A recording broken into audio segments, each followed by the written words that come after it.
राधे राधे दोस्तों, आप सभी का मेरे चैनल श्री राधा भक्ति में स्वागत है। आज हम सुनेंगे दुर्गा सप्तशती का 8वां अध्याय, जिसका शीर्षक है रक्त बीज का वध। महर्षि मेधा ने कहा, चंड और मुंड नामक असुरों के मारे जाने से और बहुत सी सेना के नष्ट हो जाने से असुरों के राजा प्रतापी शुंभ ने क्रोध युक्त होकर अपनी संपूर्ण सेना को युद्ध के लिए तैयार होने की आज्ञा दी। उसने कहा, अब उदयुद्ध नामक 86 असुर सेनापति अपनी सेनाओं के साथ युद्ध के लिए जाएं और कंबु नामक 84 सेनापति भी युद्ध के लिए जाएं और कोटिवीर्य नामक 50 सेनापति और धौम्रकुल नाम के 100 सेनापति प्रस्थान करें। कालक, द्रौहृदय, मौर्य और कालकेय यह दैत्य भी मेरी आज्ञा से सजकर युद्ध के लिए कूच करें। भयानक शासन करने वाला असुर का स्वामी शुंभ इस प्रकार आज्ञा देकर बहुत बड़ी सेना के साथ युद्ध के लिए चला। उसकी सेना को अपनी ओर आता देखकर चंडिका ने अपनी धनुष की टंकोर से पृथ्वी और आकाश के बीच का भाग गूंजा दिया। हे राजन, इसके पश्चात देवी के सिंह ने दहाड़ना आरंभ कर दिया और अंबिका के घंटे के शब्दों ने उस ध्वनि को और भी बढ़ा दिया। धनुष की टंकोर, शेर की दहाड़ और घंटे के शब्द से पृथ्वी और आकाश के बीच का भाग गूंज उठा और इसके साथ ही देवी ने अपने मुख को और भी भयानक बना लिया। ऐसे भयंकर शब्द को सुनकर राक्षसी सेना ने देवी तथा सिंहों को चारों ओर से घेर लिया। हे राजन, उस समय दैत्यों के नाश के लिए और देवताओं के हित के लिए ब्रह्मा जी, शिव जी, कार्तिकेय, विष्णु जी तथा इंद्रदेव आदि शक्तियां जो अत्यंत पराक्रम और बल से संपन्न थी, उनके शरीर से निकलकर उसी रूप में चंडिका देवी के पास गए। जिस देवता का जैसा रूप था, जैसे आभूषण थे और जैसा वाहन था, वैसा ही रूप, आभूषण और वाहन लेकर उन देवताओं की शक्तियां दैत्यों से युद्ध करने के लिए आईं। हंस युक्त विमान में बैठकर और रुद्राक्ष की माला तथा कमंडल धारण कर के ब्रह्मा जी की शक्ति आई। वृषभ पर सवार होकर, हाथ में त्रिशूल लेकर, महानांग का कंकड़ पहनकर और चंद्र रेखा से भूषित होकर भगवान शंकर की शक्ति महेश्वरी आई और मोर पर आरूढ़ होकर हाथ में शक्ति लिए दैत्यों से युद्ध करने के लिए कार्तिकेय जी की शक्ति उन्हीं का रूप धारण करके आई। भगवान विष्णु की शक्ति गरुड़ पर सवार होकर शंख, चक्र, श्रांग, गदा, धनुष तथा खड्ग हाथ में लिए हुए आई। श्रीहरि की शक्ति वाराही, वाराह का शरीर धारण करके आई और नरसिंह के समान शरीर धारण करके उनकी शक्ति नरसिंह भी आई। उसकी गर्दन के झटकों से आकाश के तारे टूट पड़ते थे और इसी प्रकार देवराज इंद्र की शक्ति इंद्री भी ऐरावत के ऊपर सवार होकर आई। पश्चात इन देव शक्तियों से घिरे हुए भगवान शंकर ने चंडिका से कहा, मेरी प्रसन्नता के लिए तुम शीघ्र ही इन असुरों को मार डालो। इसके पश्चात देवी ने शरीर से अत्यंत उग्र रूप वाली और सैकड़ों गीदड़ियों के समान आवाज करने वाली चंडिका शक्ति प्रकट हुई।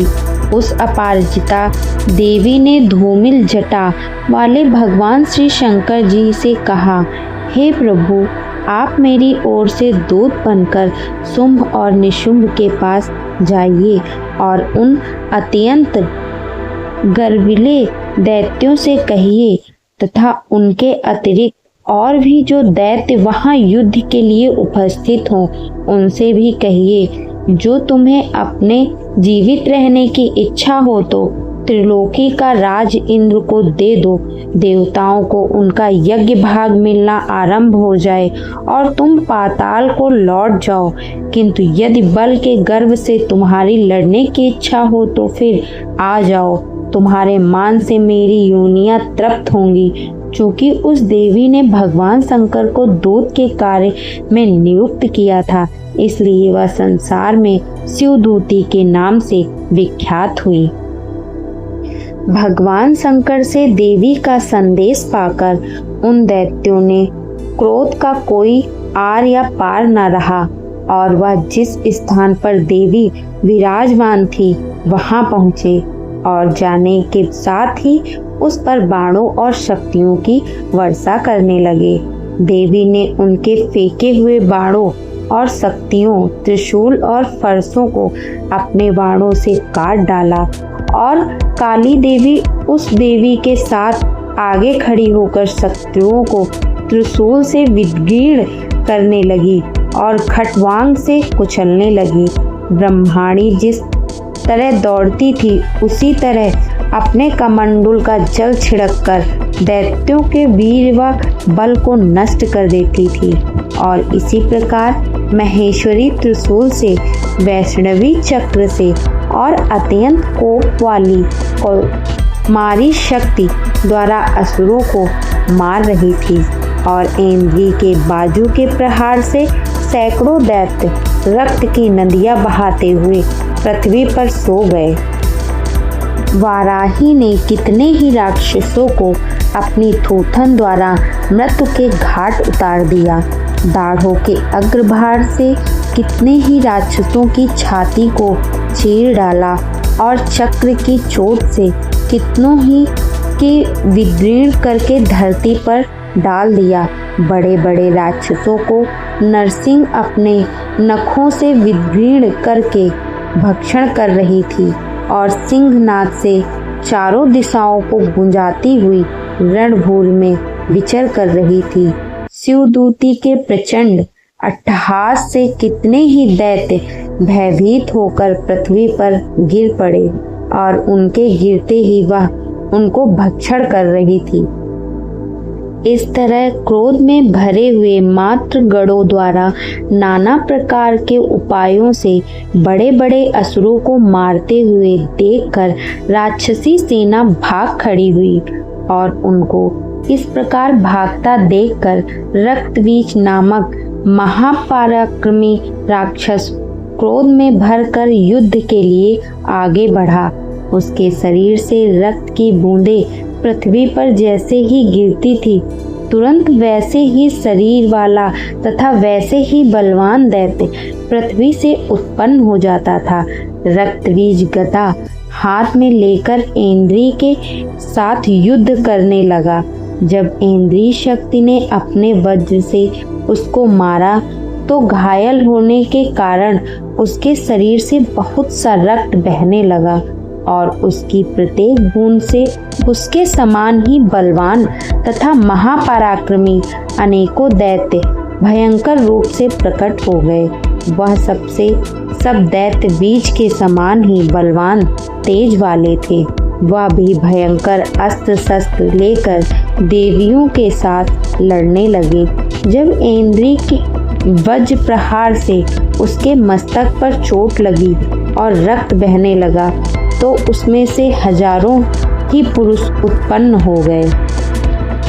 वैष्णवी के चक्र से और इंद्री ने गदा से रक्त बीज को चोट पहुंचाई और वैष्णवी के चक्र से घायल होने पर उसके शरीर से जो रक्त बहा उससे हजारों महाअसुर उत्पन्न हुए, जिसके द्वारा यह जगत व्याप्त हो गया। कौमारी ने शक्ति से, वाराही ने खड़ग से और महेश्वरी ने त्रिशूल से उसको घायल किया। इस प्रकार क्रोध में भरकर उस महादैत्य ने सब मात्र शक्तियों पर पृथक पृथक गदा से प्रहार किया और माताओं ने शक्ति तथा शूल इत्यादि से उसको बार बार घायल किया। इससे सैकड़ों महादैत्य उत्पन्न हुए और इस प्रकार उस रक्त बीज के रुधिर से उत्पन्न हुए असुरों से संपूर्ण जगत व्याप्त हो गया, जिससे देवताओं को भय हुआ। देवताओं को भयभीत देखकर चंडिका ने काली से कहा, हे चामुंडे, अपने मुख को बड़ा करो और मेरे शस्त्र घात से उत्पन्न हुए रक्त बिंदुओं तथा रक्त बिंदुओं से उत्पन्न हुआ महाअसुर को तुम अपने इस मुख से भक्षण करती जाओ। इस प्रकार रक्त बिंदुओं से उत्पन्न हुए महादैत्यों का भक्षण करती हुई तुम रणभूमि में विचारो। इस प्रकार रक्त क्षीण होने से यह दैत्य नष्ट हो जाएगा। तुम्हारे भक्षण करने के कारण अन्य दैत्य नहीं होंगे। काली से इस प्रकार कहकर चंडिका देवी ने रक्त बीज पर अपने त्रिशूल से प्रहार किया और काली देवी ने अपने मुख से उसका रक्त ले लिया। तब उसने गदा से चंडिका पर प्रहार किया। प्रहार से चंडिका को तनिक भी कष्ट न हुआ, किंतु रक्त बीज के शरीर से बहुत सा रक्त बहने लगा। लेकिन उसके गिरने के साथ ही काली ने उसको अपने मुंह में ले लिया। काली के मुंह से उस रक्त से जो असुर उत्पन्न हुए उनको उसने भक्षण कर लिया और रक्त को पीती गई। तदंतर देवी ने रक्त बीज को, जिसका ही खून काली ने पिया था, चंडिका ने उस दैत्य को वज्र, बाण, खड़ग तथा वृष्टि इत्यादि से मार डाला। हे राजन, अनेक प्रकार के शस्त्रों से मारा हुआ और खून से वंचित हुआ महादैत्य रक्त बीज पृथ्वी पर गिर पड़ा। हे राजन, उसके गिरने से देवता अत्यंत प्रसन्न हुए और माताएं उन असुरों का रक्त पीने के पश्चात उद्धत होकर नृत्य करने लगी। इस प्रकार 8वां अध्याय समाप्त होता है।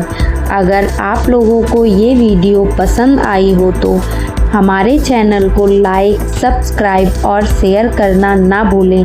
कमेंट बॉक्स में जय माता दी जरूर लिखें।